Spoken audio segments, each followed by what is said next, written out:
Welcome to the Midwestern Method podcast. Today's episode is with Julia Dujmovits. She is an Olympic gold medalist in snowboarding, and she's also really into meditation and breath work. In fact, one of the biggest reasons why we connected is over this love of breath work. So I want to just point you to the link in the description box or in the show notes. That is for the free app Remind. This is her breathwork app that actually tomorrow I am going to be leading the breathwork. So it's a free breathwork app every day for 1 or 2 minutes a day. The entire world can get together to breathe together. I'm really a big fan.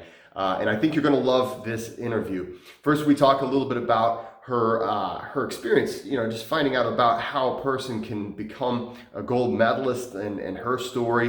And then we start talking a little bit about how she's transitioned after being a gold medalist into meditation, yoga, and of course, breath work. I think you're really going to like the show today. So have a listen, have a look, and don't forget to go out there and be kind to one another.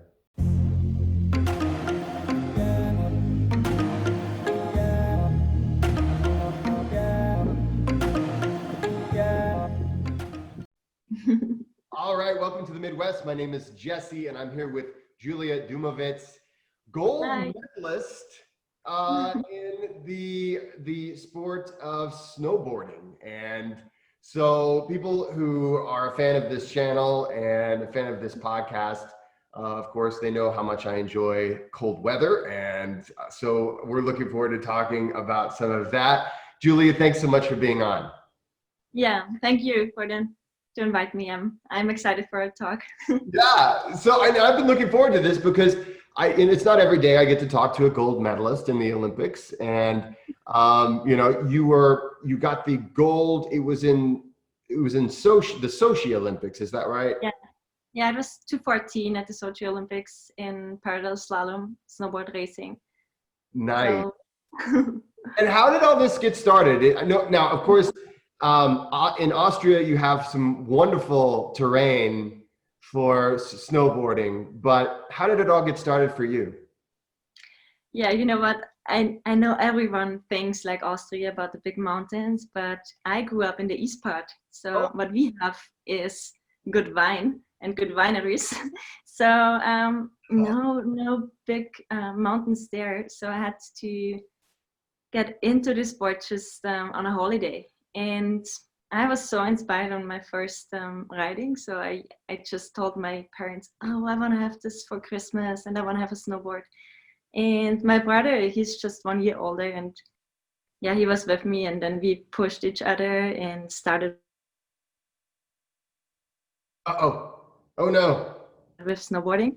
And back then, snowboarding was just starting to, everyone was only skiing, and then the snowboarders were just, they were like, oh my God, you're just sitting on the slopes. And so I got into snowboarding, and everyone was just pushing me, like in a good way, because I was only riding with boys at that time. I was the only girl, and it really took my riding to another level back then. And so, I was inspired by free riding. I got caught in deep powder for half an hour. I couldn't get out of it. So I was in this cold, but I was like, the powder when you have a lot of snow, and I was just this little, so I couldn't get out of the snow for half an hour because I was just in the snow. I was stuck. But at the same time, I got so inspired by snow.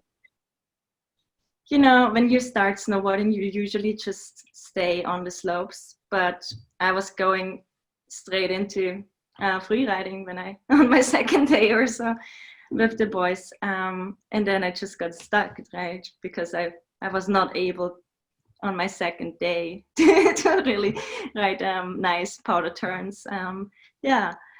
So I started training already.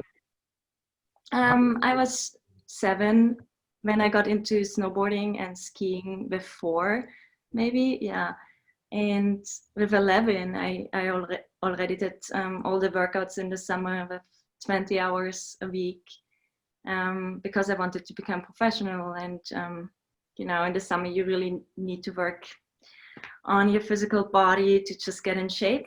And yeah, that's what I did with a big dream of the Olympics. So I was talking about the Olympics already when I was 7. So I said, okay, you know, one day I wanna be Olympics. Yeah. So everything, I guess, it starts with a big dream, and when you get inspired and passionate about something. What kind And of yeah, workouts this do you need to do when you're training to be a snowboarder? the good thing about snowboarding is that you can really train everything you really enjoy, because there's so many options. You need to make sure that your whole core is very strong. So you do, like in the summer also, you know, a lot of surfing or kiteboarding. That's what I did the last summers. At the beginning, you just need to get in a good physical shape by cycling and running and all of that, so that you just, you know, that you're able to ride on a mountain for a whole week. And yeah, that you can just recover quicker.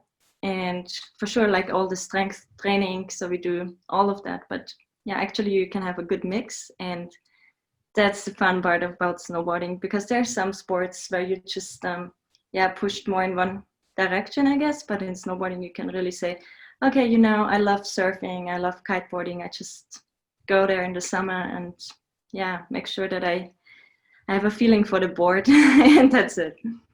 Yeah. But it's And a lot of training, a lot of interval runs, like high intensive interval training. okay. That's what I do a lot.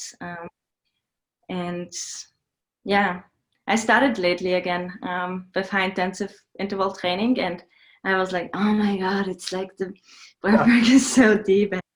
And, yeah, it's, you need to push yourself a lot, especially as a kid. You know, all the other kids in my age, they were just going swimming on a hot summer day, and I was on my training bike, doing biking around for 2 hours. So yeah, you have to feel it and to feel the dream, and just, I don't know, it's just such an inspiration. It was such an inspiration for me to become a professional athlete, that I was just, you know, I could always find motivation. So when you started at the age of 7, you continued to train. The other kids were just playing, and then you were out there really training. You already had the Olympics in mind. Yeah. You know, was this something that did in, like, for instance, and later on in your teenage years, did you still get to go to the school dance and you know, have a lot of the same experiences, or did you have to sacrifice some of those things? Some of it for sure, but you know, I'm really good in knowing when it's time to party Yeah. and when it's not. So when there was time to party, I definitely gave it my all, right? So I really enjoyed it a lot. But for sure in the summer, I mean, you're not really, you shouldn't drink alcohol that much, right? You can feel it when you go for your training, and you train about 30 hours a week or 20 to 30, and then you can really feel when you drink just a little bit alcohol. It's a little bit different during the season when you have competition, and you know, when you're successful, for sure you go for a drink, or yeah, if not, you go for a drink. It's okay. It's but yeah, you have to know when it's time to party and when not. So that's the only thing. So it was easy for me when I was younger, because for me snowboarding was so much fun. Just going to play every weekend was just so beautiful. And especially from the east part, I mean, we had to drive to the west for about 4 hours. I know in America, like, driving is for you 4 hours is nothing, but for us in Austria, 4 hours is quite a distance to go there. And yeah, that's what I had to do, like every weekend, to just go up to the glaciers and we had a really amazing team. And so, yeah, everyone was just, we were just playing around, and we had this dream of becoming Olympians from the east part of Austria, because no one in the east part was actually in the national team Oh man, back yeah. then. So when did you first really start competing on the world level? Did you go straight to the Olympics, or is this something where you did, I mean, I assume you did other competitions first, right? Yeah. So if I'm honest, like my whole career started like, yeah, I was very talented when I was young. But I had to go through tragedy, and I lost my whole team in an accident in Austria. And my brother and I, we survived. So that was one big decision of just, we said, okay, first I said, I never want to go snowboarding again. But then I kind of kept going. And snowboarding got me back to life, I guess. And also, the start was difficult. But same time, I was super talented, and I was just going for it. And I didn't want to give up the dream we all had together. So yeah, that's why I guess I was always like pushing a lot. Sometimes I was just testing out my limits, because I thought, nothing can happen to me anymore. I don't really care.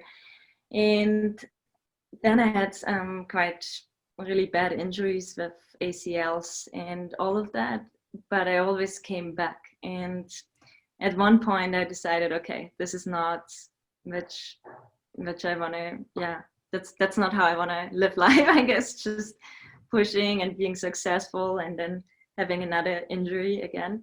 And then I just said, okay, that's it. I'm booking my flight ticket to Maui, and I stopped studying, because I started becoming a teacher in Austria, and then I was like, okay, no, maybe that's not my dream, and I just stopped and booked the ticket to Maui.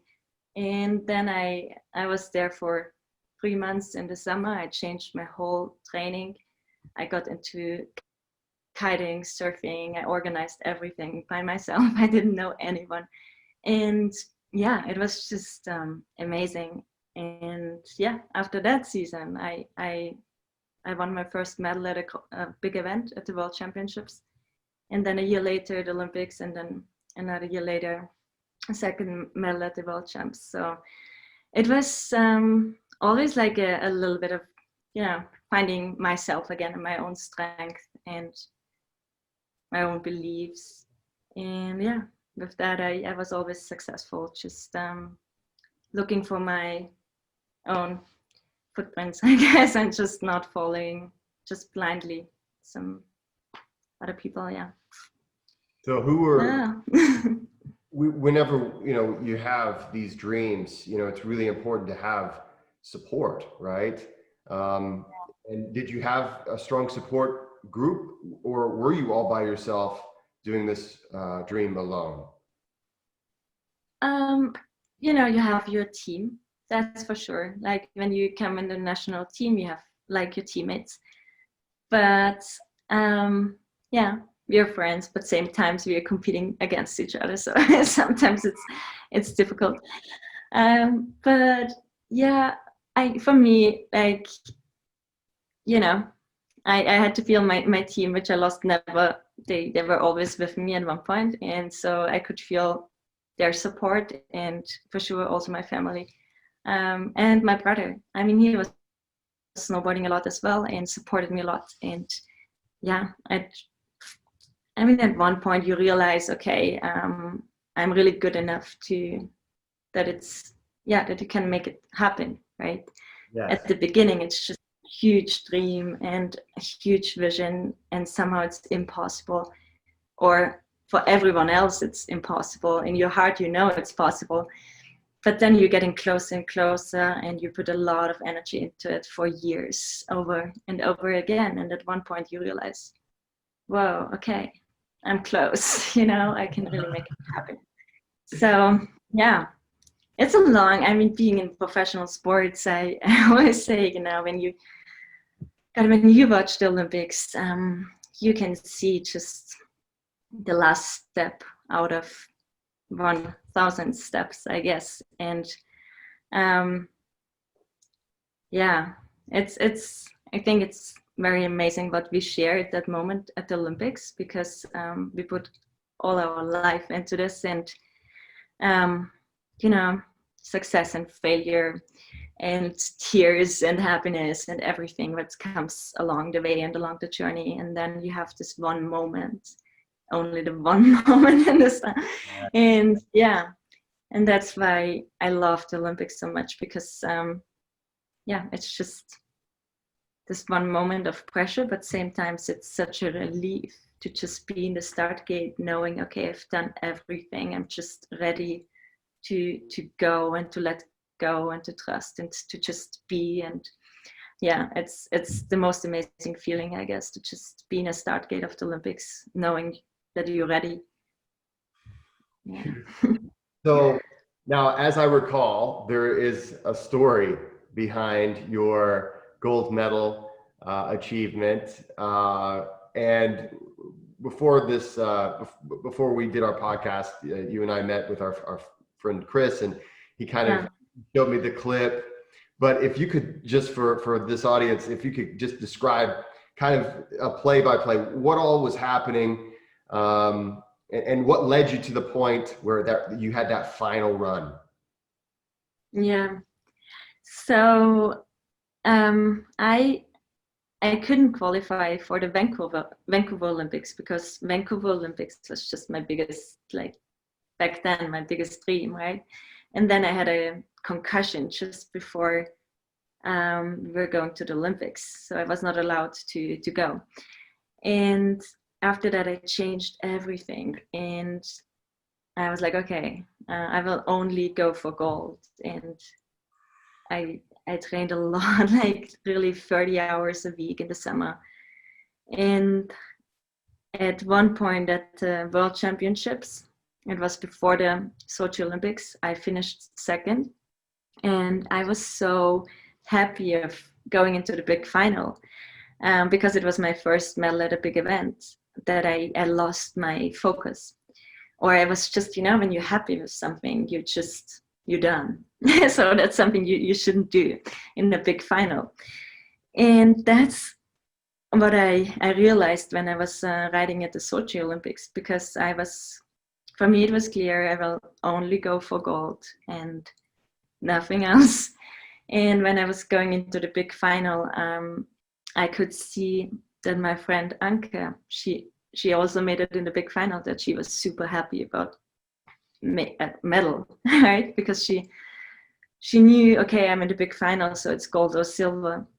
And I realized, okay, I will not make this mistake again. So I just only focused on finishing gold. And yeah, and then I was in the first run, I was behind quite a lot, so 75 hundredths of a second. That's a lot. And then in the last final run, I just knew, okay, I can do it. And yeah, I just decided, it's this decision you make at the start gate that you let go, because I cannot win, like, just with my thinking, I cannot win the Olympics. So I decided, okay, I will just let go and trust, and actually just focusing but doing nothing. And yeah, it was an amazing run, and I could catch up to her. And then I had a mistake. But this mistake never kicked me out of my flow state. And so it just made me somehow not faster, but I could catch up again. And then I won the competition with 12 hundredths of a second.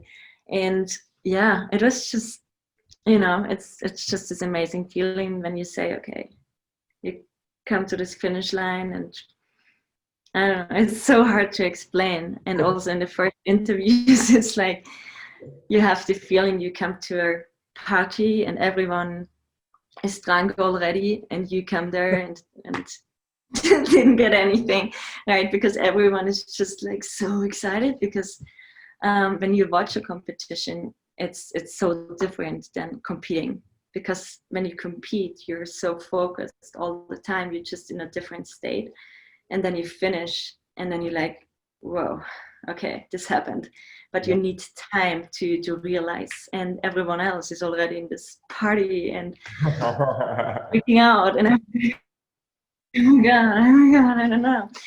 And yeah, and then maybe 20 minutes later at doping controls, so you have the doping controls, and there was this big room and no one was there. I had to wait there for 1 hour, so only some Russian dudes with this face super strange, and I was sitting there and I had to wait for 1 hour, and then I kind of realized, oh my god, I just won the Olympics, and my whole body shake.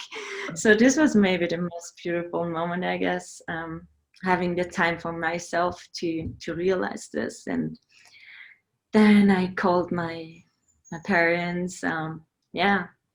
So this whole Sochi, it was just yeah, impossible to really put it into words. And I also, one of the things that I'm always fascinated with is a person's ability to focus. That's something that, of course, in every sport, and the athletes that I work with, and a lot of the people that get into things like cold exposure and breath work, which is my primary things that I'm into. You know, we're always trying to get out of our heads. We tend to overthink things. We have all this chatter, and to really silence that chatter is really a hard thing to do. And one of the things I hear so often is, I just had to do it. Just like what you said, you didn't say, well, here was my little trick or whatever. I just had to do it. Yeah. Were there any other things, any other things that you did to be able to get into that mindset? Yeah. So usually when you're making a mistake, because I made a huge mistake in the big final, but I trained myself before that I'm able to stay in flow state when I make a mistake.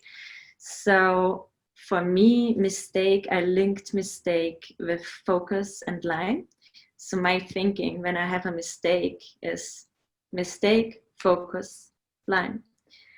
And when you train this many times, your body will just do it in a moment like that. And you have just an option what to do. And if not, usually what happens, I mean, every one of us knows, right? When you have like a mistake, or I don't know, you at first thought maybe, oh, fuck, mistake, right? And then like, oh my God, I'm so stupid, or whatever. So many thoughts coming into your head, and you lose time just getting into negative thoughts. Right. And it takes time to get out of it again and to focus. And during this time, you out of flow state. So it's impossible to stay in this flow state when you think, oh my God, such a stupid mistake, right? And oh my God, it's the final. How can I come back, or whatever? So you're not allowed to do that. And yeah, and it helps me also now, right? In life, every time when something goes wrong, I'm just, okay, I will not go into this negative thinking. Because when you say, okay, mistake is just focus, line, or do something positive, then it helps you, right? Because then mistake is just, everyone makes mistakes. And yeah, absolutely. It's just how you deal with a mistake. And that exactly happened, for example, in the big final. And another thing was, at the Olympics, I actually asked one athlete, because it was my first Olympics. So I asked the most experienced Olympic rider in Austria. He already had like 5 Olympics, 6 Olympics, whatever. He's the oldest Olympic rider in Austria. And I said, okay, if you can give me like one advice, what would it be? And he said, oh no, okay, Julia. Julia, at the Olympics, everyone tries to really give the best. And can you hear me? Julia, Yeah. real quick, stop for just for a second. Okay, could you say Yeah. it? Could you say it again? Because just at that moment, whenever you were about to Yeah. say it, we lost connection for just a second. Okay. Yeah. Let's do it I again. really want to know what he said. Because Yeah. So yeah. what did he So say? I asked. So he said, at the Olympics, everyone is just trying to push and show the best, right? And he said, at the Olympics, you need to give only 98% and make sure you're not try to make something new, because you only have to do what you can do. And you can be sure that everyone competing is just not on the highest level, like on the highest level, but in a World Cup, everyone is on a higher level, maybe because at the Olympics, everyone is a little bit nervous and tries to do something special.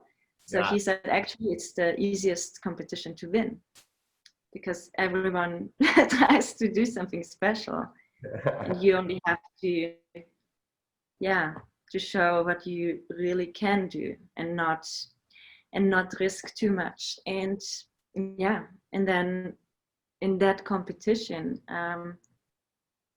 I only had my plan, and I thought, okay, I will just focus every gate, and I only pushed my limits the last 5 gates of the big final.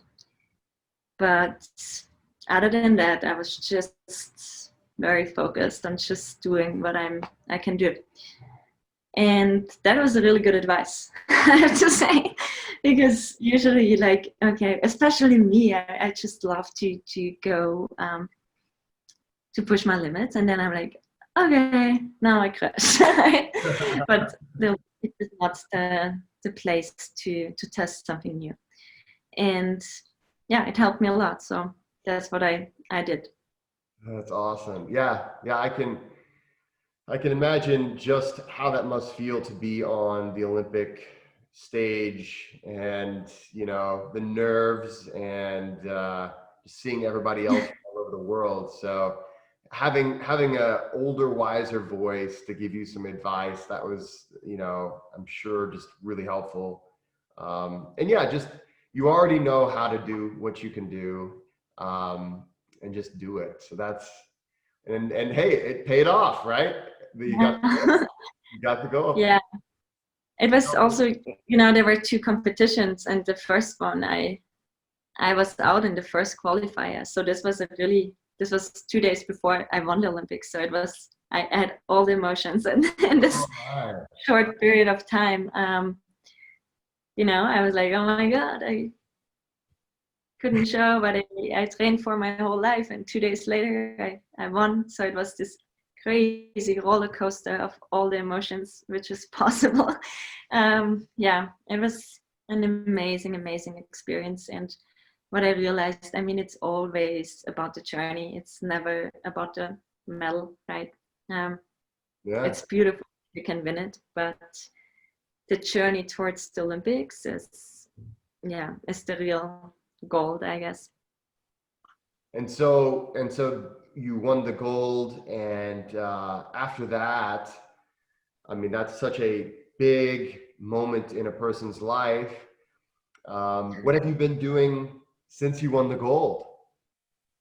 I still competed until the Olympics in Pyeongchang, and it was a little bit of a, okay, what's my next goal now? Because for me, it's always, as I said, it's more about the journey. And when you have already a gold medal at home, you're like, okay, what's next? And I gave myself time, and in this time, it was almost 2 years to really figure out that I want to continue snowboarding. And I remember it was before the World Championships 2015 that I was like, oh my God, Julia, focus, right? It's the World Championship. It's in your home country. You just have to focus. And then I was happy that 10 days before the World Championship, I got back into this, real focus and say, okay, I will do it. But it took me more energy. And then in Pyeongchang, I just stopped during a live interview. And this was also an amazing moment when I look back, because things were just not aligned anymore at one point. I was super, super aligned with myself in Sochi. And then, I lost myself a little bit in goal setting as well. And I didn't feel so aligned anymore. And then I just stopped. And I didn't even know before the interview that I'm going to stop. And I was like, oh, this happened. So what's now? And at that moment, I promised myself that I just want to go with heart and intuition, and just being brave enough to follow whatever comes next. And I had no idea what comes next, because in my life I never had a plan B, never. And everyone said, for sure you have something else already lined up. And I was like, no, I don't know. No. And then I just followed heart and intuition the last 2 years. And I gave my body time to heal, because my knee was injured at that moment. And I couldn't even realize back then how tough it was to go over the pain, like daily, just mentally, just saying, okay, I have pain, but I just can go, you can still focus and be successful. That's what I did. And same time, I promised my body that I will just go to the Olympics, but I will give myself time to recover. But I didn't thought that the recovery time is like, okay, I stopped snowboarding. That was long time, not my intention, but it happened that way. And it was really beautiful. Like the last 2 years, I just was on a journey to heal myself. And then I got into deeper meditations, and I already did a lot of yoga when I won the Olympics. So I started with yoga already 11 years ago on Maui. And then I traveled to Alaska for snowboarding, which was always like a dream of mine. And I was going to Maui. And at one point I realized, okay, I need surgery and I cannot go with my knee, how it is like. All right, so I had a knee surgery, I had an ankle surgery. And I gave myself just time to heal. So I learned how to just relax on the beach, and it's just okay. You don't have to go surfing or kiteboarding. You can just sit and meditate.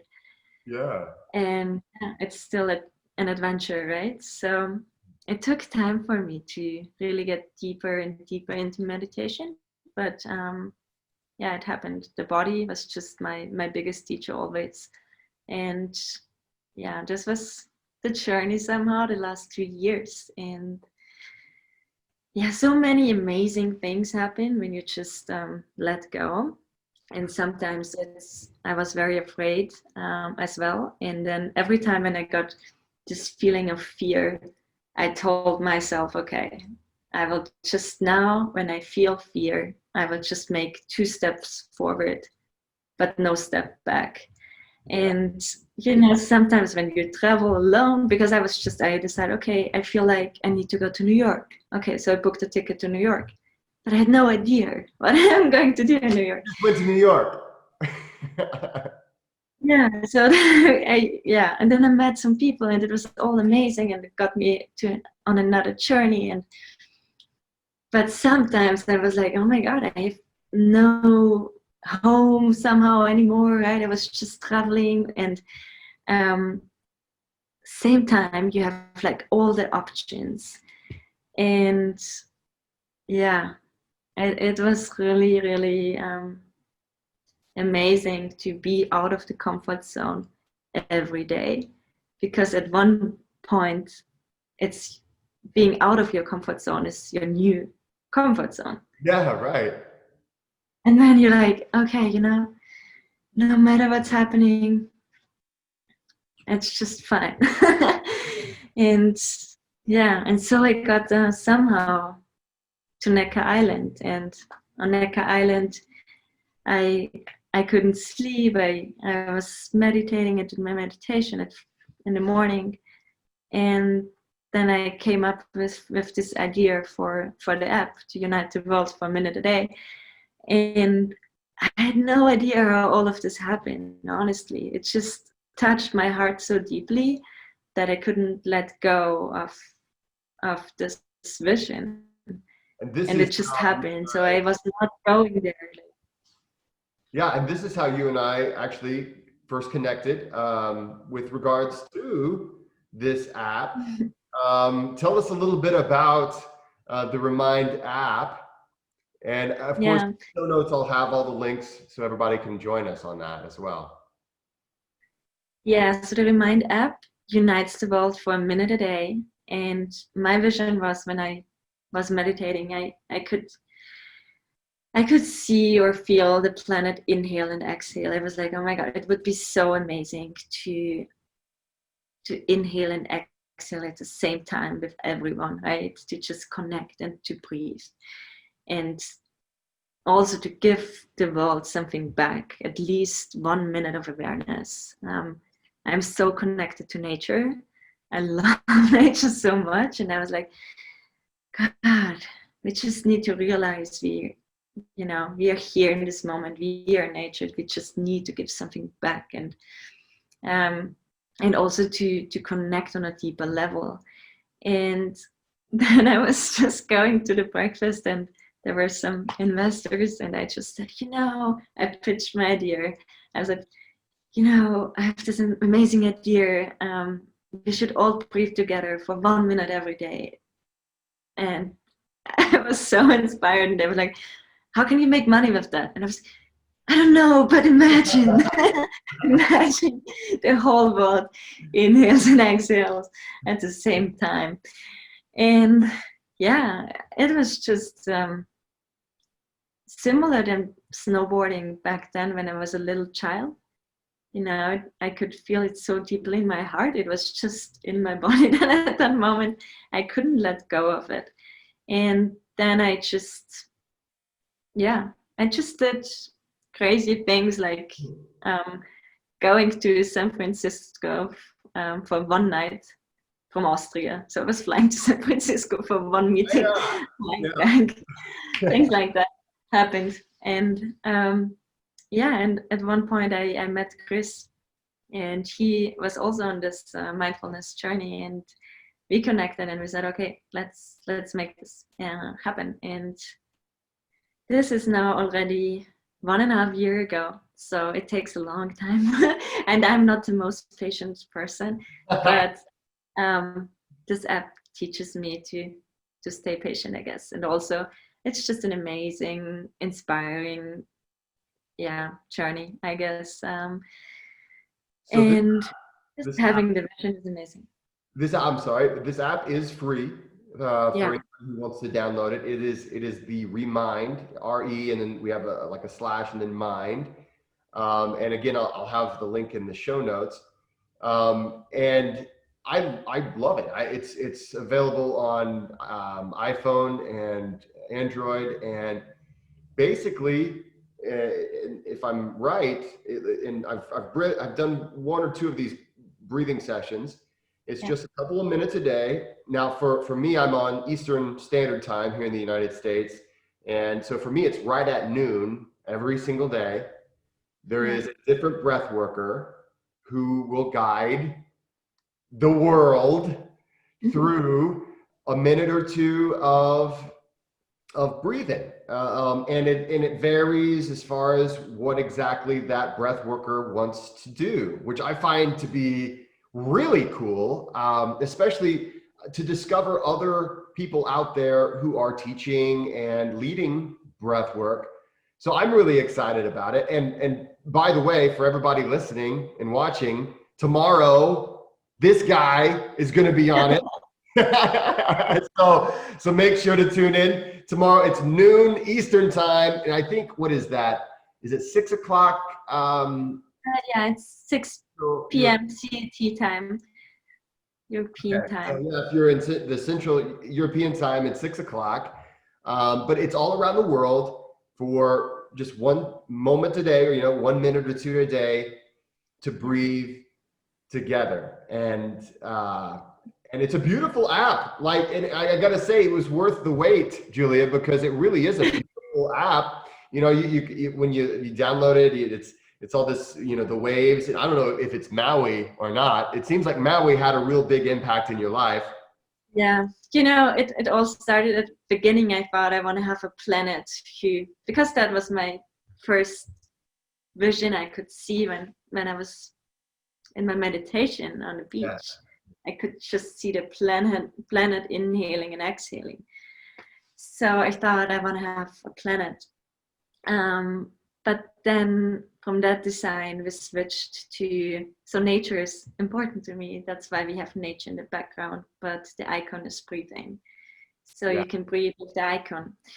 And yeah, it's just, for me, it's completely new to go this being entrepreneur and stepping into entrepreneurship. Just, okay, I do this now. But I believe when you have like visions and you can feel them in your heart, you should just go for it. Yeah. Because there's a reason why you can feel it, and then you should just always just go for it and don't be afraid.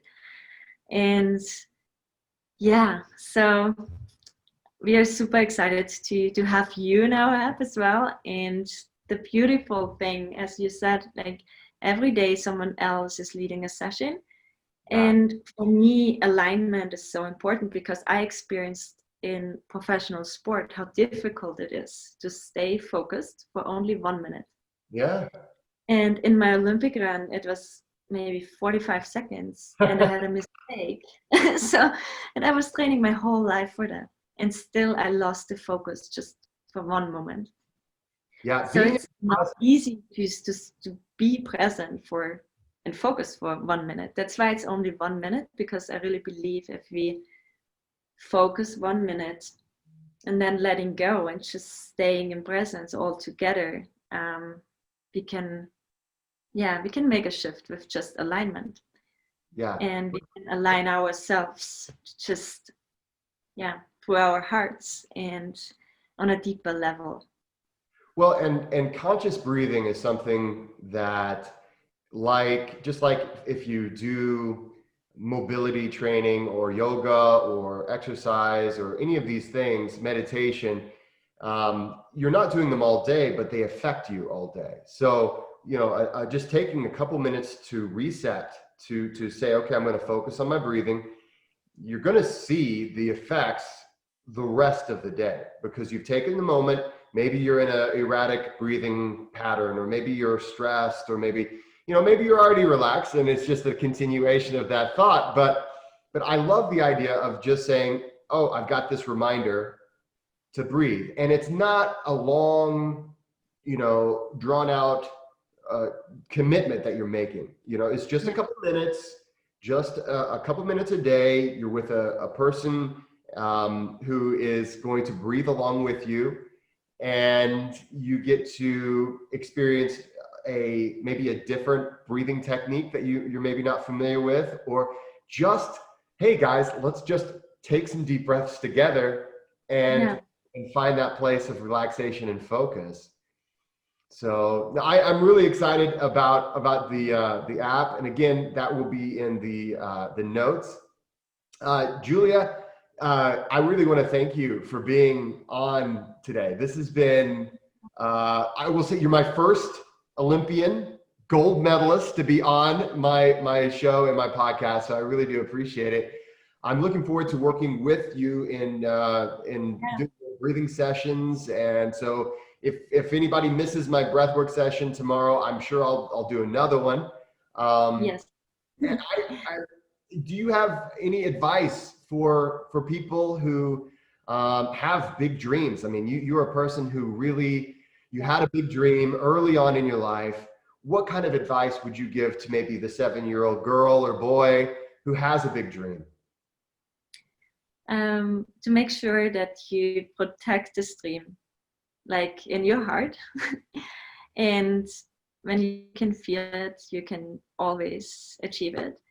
And also, what I do a lot, also now with the app, right? It's I can feel it in my body, and I can feel, okay, I'm aligned to this vision, and I just love to work on it. And for example, when you breathe only for 1 minute, you can try to focus, and that's difficult as well, right? It's so difficult to stay focused on one vision for 1 minute. Even though it's your biggest dream, maybe it's not easy to really stay focused on just this one single thing for 1 minute. And that's what you can do. Because when you do that more often, you will realize, okay, it's becoming you. So your vision, your dream is just becoming you. And then you don't have to do anything anymore. You just need to make sure that I think fear is a good point. Always check out your fears. So when you have a big vision, a big dream, make sure you know your fears, which are maybe on the journey to your dream, which are blocking you. So you can say, I had the dream of winning the Olympics, but maybe also I had the fear, I don't know, that I just not making a medal. It's just, or being injured or whatever. And then you go into this fear, and then you can go deeper and deeper to realize how to change it into strength. And so it's always a good advice that you go towards your fears and just not away from them. So go towards your fears, change it, take the energy of the fears, and this brings you so many steps closer to your visions. So use fear as a guide. If you're afraid of it, it might be good for you. Yeah, I mean, there are fears. Sometimes it's good to protect ourselves. So I would not drop into Alaska somewhere when I can feel fear. Right? That's not the place to play around. But I'm talking about this inner fears, and sometimes you feel just not confident enough. For example, you have a big dream, but same times you doubt it. You're like, oh, maybe I'm not worth it, or maybe I can't do that, or whatever.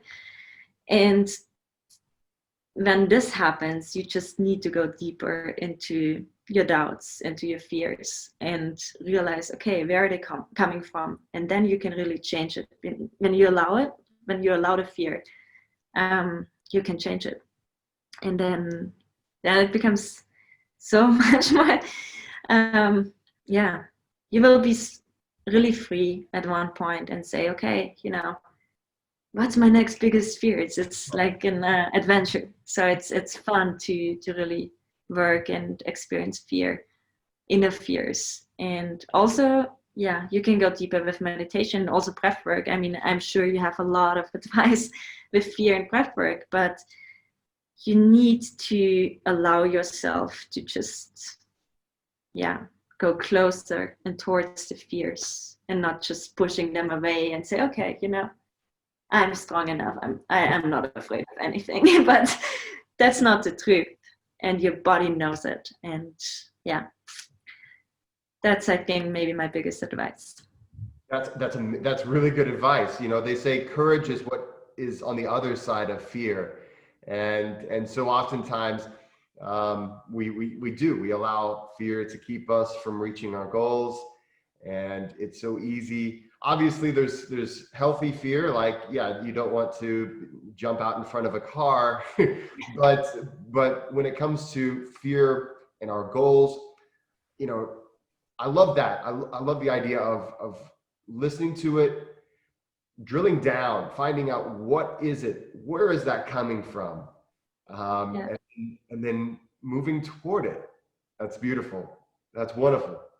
So again, guys, one of the best ways that I know of to conquer fear, stress, anxiety is breath work. And I just want to say that Julia's app, Remind, is I'm really looking forward to seeing it continue to grow. And I hope my hope is that everybody does download this app, and maybe Yeah. we can have a world that inhales and exhales together, just like in your meditation in your dream. So, so again, thanks so much, Julia, for being on the Thank you. podcast, and I wish you nothing but the best. And I will look forward to breathing along with, I guess, myself tomorrow, because that's who's on the app. Yeah. So thanks so much again, and everybody, make sure to if you haven't already done so, check it out. If you haven't joined the Patreon group, take a look at the Patreon link down at the bottom. My book, A Practical Guide to Breathwork, comes out September 29th, so make sure to, of course, look at that link as well. And thanks so much, everybody. Don't forget to go out there and be kind to one another.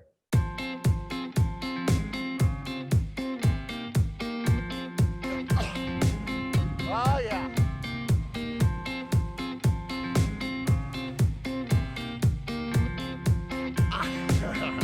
Okay. Pretty sweet snow angel.